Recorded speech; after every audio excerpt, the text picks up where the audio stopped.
My name is Mohammed Khamis. I'm a professor of cybersecurity and human-computer interaction at the School of Computing Science at the University of Glasgow.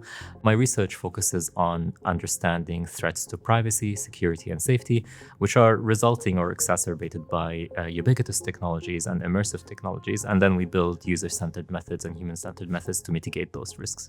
As we know, in the UK, there have been discussions on a ban of social media, and this is coming soon. But a recent study has shown after the social media ban in Australia that 85% of children were still using social media, and they managed to circumvent the methods that are employed to prevent their access to social media.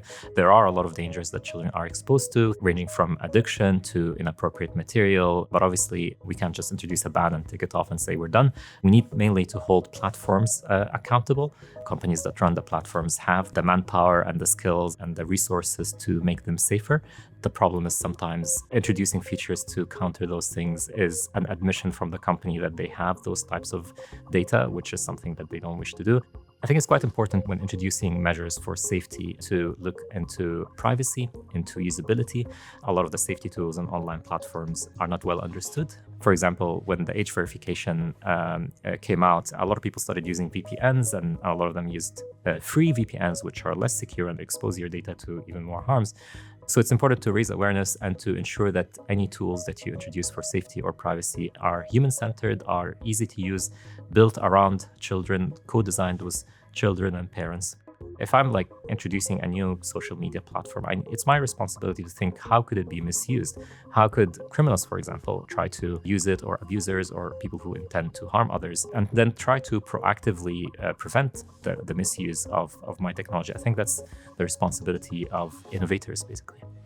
Looking at problems such as safety, child safety online, you need an interdisciplinary approach. You need to involve experts in cybersecurity, people who work in computer science and so on, but you also need to involve criminologists, you need to involve child psychologists, and also stakeholders such as children, and of course the companies as well. And systematically approaching this would mean that we have everyone on the table in all those discussions, and then continuously monitor the situation and see how are people reacting to the measures that we are applying.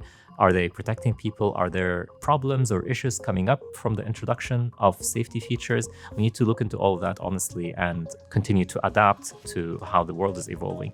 A social media ban for children comes with a lot of problems. A lot of children learn useful things through social media and platforms like YouTube and TikTok and so on. There's obviously the problem of harmful material and addictive material being distributed through those platforms. I think the stronger approach is to hold the platforms accountable and to ensure that whenever there's a possibility of a child getting exposed to material that is inappropriate or harmful to them, that this is prevented. And I think this would be more effective than blanket blocking access to children, because eventually children will find other ways to access the social media.